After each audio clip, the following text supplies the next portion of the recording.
जय माता दी दोस्तों, आज हम पढ़ेंगे ग्रहों की दृष्टियाँ। जैसा कि हमें पता है कि किसी भी कुंडली में या किसी भी कुंडली को जब हम पढ़ते हैं तो हमें उन 9 ग्रहों के बारे में पता होना ज़रूरी है, जिनके बारे में आपको मैंने पहले बताया। जैसे नवग्रह हमारे कौन से थे? सूर्य, चंद्र, मंगल, बुध, गुरु, शुक्र, शनि, राहु और केतु। आज मैं आपको बताऊंगी कि ये जो हमारे नवग्रह होते हैं, इनकी कुछ साधारण दृष्टि होती है, कुछ विशेष दृष्टि होती है।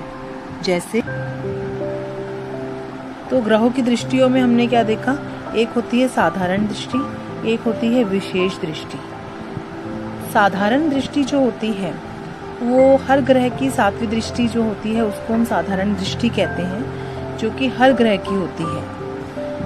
दृष्टि सिर्फ ग्रहों की होती है, राशियों की अपनी कोई दृष्टि नहीं होती।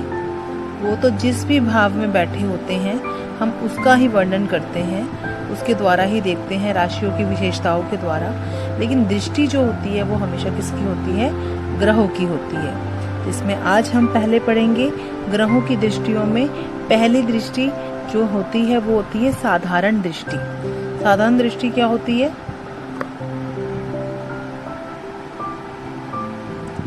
जैसे मैं आपको एक कुंडली के द्वारा बताती हूँ।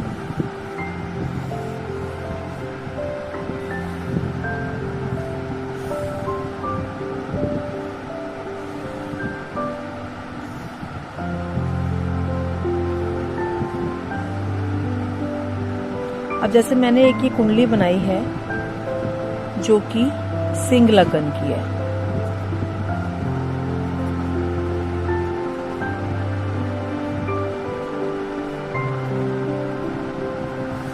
तो कैसे पता लगा हमें ये सिंह लगन की कुंडली है? क्योंकि जो लगन है इसमें 5 नंबर लिखा हुआ है, तो ये सिंह लगन की कुंडली है। ठीक है, अब इसमें हम कुछ ग्रहों को प्लेस करते हैं। जैसे कि यहाँ मैंने सूर्य किया, 4थे भाव में मैंने सूर्य किया, 10वें भाव में गुरु और 6वें भाव में शुक्र। तो इस तरीके से जैसे ये आपको दिए हुए हैं, तो इसमें हम कह सकते हैं कि सूर्य की 7वीं दृष्टि जो होती है वो किस पर है? सूर्य की 7वीं दृष्टि गुरु पर है, और गुरु की 7वीं दृष्टि किस पर है? सूर्य पर है। इसी तरह शुक्र जो कि 6वें भाव में दिया हुआ है, इसकी दृष्टि कहाँ पर है? सूर्य की 7वीं दृष्टि, यानी कि शुक्र की एक ही दृष्टि होती है। हर ग्रह की एक 7वीं दृष्टि तो होती ही होती है। और तो इस तरह शुक्र की दृष्टि जो है वो कौन से भाव पर है? शुक्र की दृष्टि जो है वो 12वें भाव में है, यानी कि यहाँ पे कोई ग्रह नहीं दिया हुआ, इसलिए हम कह सकते हैं शुक्र की दृष्टि जो है वो कर्क पर है, कर्क राशि पर है। क्योंकि 4 नंबर कर्क राशि की होती है, इसलिए कर्क राशि पर है। तो इस तरह हम कह सकते हैं कि साधारण दृष्टियां वो होती हैं जो सिर्फ 7वीं दृष्टि के अंतर्गत आती है। जिसके अंदर से 7वीं दृष्टि आती है उसको हम साधारण दृष्टि बोलते हैं। अब जैसे मैंने आपको बताया, इसमें सूर्य की अगर यहीं पर सपोज मान लो मैं दूसरे भाव में, यानी कि 6 नंबर कौन सी राशि का होता है? कन्या राशि का। ठीक है, तो 6 नंबर जैसे कन्या राशि का होता है, और मैंने यहाँ पर अगर चंद्र अष्टम भाव में, मैंने अगर चंद्र राशि है अष्टम भाव में, तो मैंने देखा कि चंद्र की 7वीं दृष्टि जो है वो कहाँ पर होगी? वो होगी कन्या राशि पर, यानी कि जो 6 नंबर दिया हुआ है इस पर। तो ये तो मैंने इस तरीके से आपको बताया कि जो ग्रह होते हैं सबकी 7वीं दृष्टि होती है, यानी कि कह सकते हैं हम कि हर ग्रह की 7वीं दृष्टि होती है। ठीक है, तो ये किसके अंदर आया? साधारण दृष्टि के अंदर। अब हम करेंगे विशेष दृष्टि। विशेष दृष्टि क्या होती है और किस किस ग्रह की विशेष दृष्टियां होती हैं? तो विशेष दृष्टि कैसे होती है इसको भी मैं आपको एक कुंडली के द्वारा समझाती हूँ।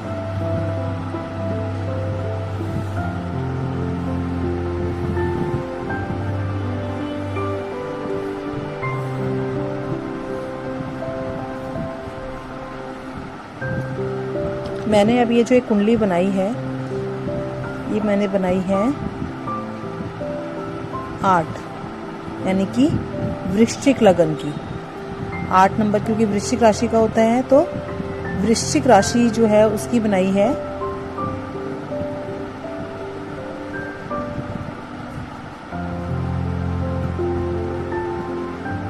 3 4 5 6 7, यानी कि अब जैसे ये कुंडली है तो इस कुंडली में हमने क्या देखा कि 8वें भाव में वृश्चिक राशि है, पहले भाव में वृश्चिक राशि है, दूसरे में आपकी धनु राशि है, फिर मकर, फिर चौथे भाव में कुंभ राशि।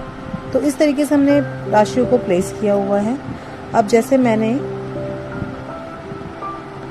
यहाँ पर बताया आपको विशेष दृष्टि के बारे में, तो जैसे किस किस की विशेष दृष्टि होती है, एक होती है मंगल की, मंगल की होती है, देखो 7वीं दृष्टि तो सबकी होती है, जितने भी ग्रह होते हैं सबकी 7वीं दृष्टि मानी जाती है, लेकिन मंगल की जो होती है, मंगल, गुरु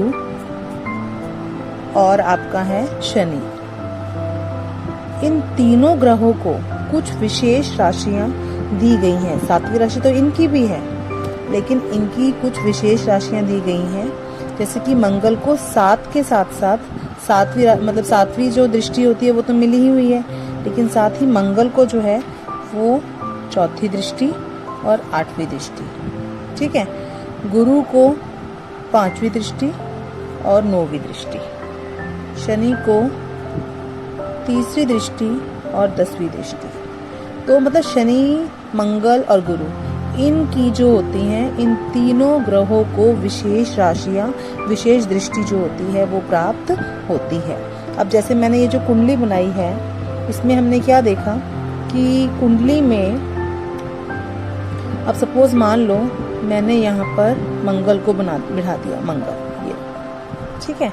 तो मंगल जो है, मंगल की 7वीं दृष्टि कहाँ पर हुई, 12वें भाव पर, यानी कि मंगल की जो 7वीं दृष्टि है वो हो गई तुला राशि पर, ठीक है। ये 7 नंबर जो है होता है वो तुला राशि का होता है, तो मंगल की 7वीं दृष्टि तुला राशि पर हो गई, ठीक है, यहाँ पर हुई। और उसके अलावा मंगल की 4थी दृष्टि कहाँ पे हुई, 1 2 3 4, यहाँ पर हुई, यानी कि कर्क राशि पर। और मंगल की 8वीं कहाँ हुई, यहाँ 7 थी तो यहाँ पे 8वीं, यानी कि लगन पर। तो इस तरीके से मंगल जो है उसको कौन कौन सी विशेष राशियां प्राप्त हुई, 7वीं के साथ साथ 4थी और 8वीं। तो मंगल की दृष्टि कौन सी हुई, 7वीं, 4थी और 8वीं। इसी तरीके से हम गुरु के बारे में पढ़ते हैं।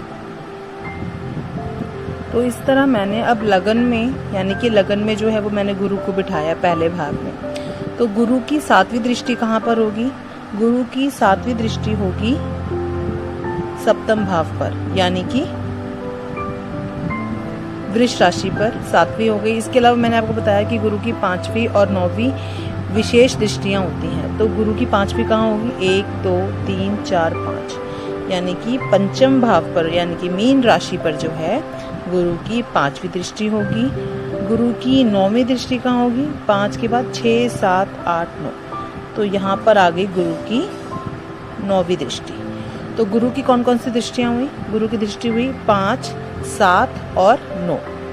तो जिसमें से 7वीं दृष्टि तो साधारण दृष्टि है जो कि हर ग्रह की होती है, लेकिन जो विशेष दृष्टि है वो किसकी हो गई, वो हो गई 5वीं और 9वीं। अब तीसरी आती है आपकी शनि, ठीक है। शनि की जो होती है वो कौन कौन सी दृष्टि हैं, 7वीं, 3री और 10वीं। इसको भी अब हम प्लेस करेंगे। देखो जैसे शनि जो है वो यहाँ 10 नंबर मकर राशि शनि की अपनी राशि है, ठीक है। तो इसमें मैंने शनि को बिठाया, ये शनि। तो शनि अगर 3रे भाव में है तो इनकी कौन कौन सी विशेष राशि हैं, 3री और 10वीं। तो यहाँ से पहली, दूसरी, तीसरी, यानी कि शनि की दृष्टि कहाँ पे हुई, उनकी भी मीन राशि पर होगी। और 10वीं 3 4 5 6 7 8 9 10, यानी कि तुला राशि पर, ठीक है। तो इस तरीके से हमने शनि का भी देखा हमने कि शनि जो है उनकी कहाँ कहाँ पे राशि हुई, 7वीं हुई कहाँ पर, 1 2 3 4 5 6 7। तो शनि की दृष्टि जो हुई वो कहाँ कहाँ पे हुई। अब देखो मैं यहाँ पे इसको अलग से लिख के भी बता देती हूँ आपको, ताकि आपको इसको लर्न करने में दिक्कत ना हो। ठीक है, मंगल की दृष्टि कहाँ कहाँ पे हुई। मंगल की पहली जो हुई है, मंगल की पहली दृष्टि है, मंगल की पहली दृष्टि है 1 2 3 4 यानी कि 4, यानी कि मंगल की है 4 पर। 4 मतलब कौन सी राशि हुई आपकी, ये राशि हो गई आपकी कर्क राशि। कर्क राशि पर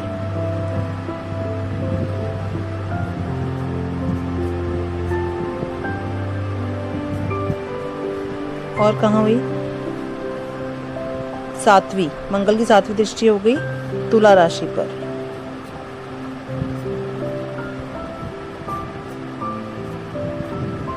और मंगल की 8वीं हो गई वृश्चिक राशि पर।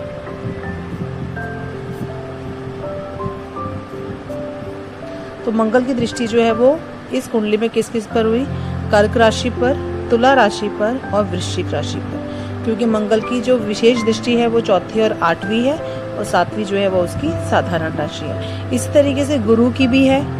गुरु की कौन कौन सी हो गई, गुरु की हो गई 5वीं 7वीं और 9वीं। तो इसमें किस किस पे हुई, 5वीं जो हुई वो कौन सी हो गई गुरु की, गुरु की 5वीं हुई मीन राशि पर, यानी मीन राशि पर। 7वीं जो हो गई वो गुरु की कहाँ पे हुई है, वृष राशि पर। और 9वीं जो है वो कहाँ पर है गुरु की, कर्क राशि पर। ठीक है, तो इस तरीके से हमने आज सीखा ग्रहों की साधारण दृष्टि और विशेष दृष्टि। लेकिन इसके अलावा अब हम ये भी बोलते हैं कि इनकी जो कुल दृष्टियां होती हैं वो किस किस की कैसे हुई। जैसे सूर्य की 7 हो गई, ठीक है, मंगल की भी 7 होती हैं, सूर्य की 7 होती हैं, चंद्रमा की 7वें नंबर की दृष्टि होती है, मंगल की 4थी और 7वीं और 8वीं 3 होती हैं। और बुध की जो होती है वो भी सिर्फ उसकी एक ही दृष्टि है जो कि 7वें भाव पे होती है हमेशा। गुरु की 5 4 9 5वीं दृष्टि, 7वीं दृष्टि और 9वीं दृष्टि। और शुक्र की भी सिर्फ 7वीं दृष्टि होती है। शनि की जो होती है वो कौन सी होती है, 3री 7वीं और 10वीं दृष्टि। तो इस तरीके से हमने आज पढ़ा कि ग्रहों की दृष्टियों के बारे में, जिसमें हमने उनकी साधारण दृष्टि, विशेष दृष्टि और कुल दृष्टि के बारे में पढ़ा। तो इस तरह से आप मेरी वीडियोस के साथ बने रहिए ताकि मैं आपको अच्छे से एस्ट्रोलॉजी सिखा सकूं, आप जान सको, अपनी कुंडली बना सको, औरों की कुंडलियां बना सको, थोड़ा भविष्य के बारे में जान सको। तो इसी तरीके से आप मेरे साथ मेरी वीडियोस के साथ बने रहिए एंड मेरी वीडियोस को शेयर और लाइक करना ना भूलिए। एंड जितना हो सके इन चीज़ों को बहुत गहराई से करिए, क्योंकि सिर्फ ये नाम से नहीं होती हैं, इनको करना पड़ता है। और जो कुंडली है, एस्ट्रोलॉजी है, ये बहुत ही डीपेस्ट नॉलेज होती है, जिसको करने के लिए आपको इन सब चीज़ों को, बेसिक को जानना बहुत ज़रूरी है। एंड मेरी वीडियोस को देखने के लिए धन्यवाद और मेरे चैनल पे इसी तरह बने रहिए। Thank you very much.